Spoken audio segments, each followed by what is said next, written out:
ఆపత్కాలమందు యెహోవా నీకు ఉత్తరమిచ్చునుగాక.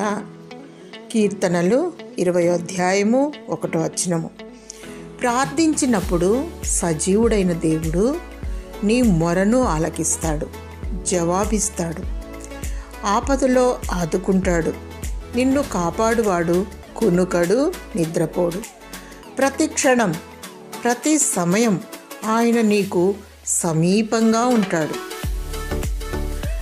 ఆపద కలిగినప్పుడు నాయకులపై, బలాఢ్యులపై, ఇతర మనుషులపై ఆశ పెట్టుకుంటాము. ఏ మనుష్యుడు నీ ఆశను తీర్చలేడు. దేవుడు ఆపత్కాలమందు నీకు ఉత్తరమిస్తాడు, నిన్ను ఆదుకుంటాడు. నీ ఆశను వమ్ము చేయడు. నీ కన్నీళ్లు తుడుచువాడు. నీ పరిస్థితిని తారుమారు చేయవాడు. నీ చింతనే ఉన్నాడు. భయపడకు. దేవుడు నీ ఆపదను తీసివేసి నీకు నెమ్మది దయచేయునుగాక. ఆమేన్.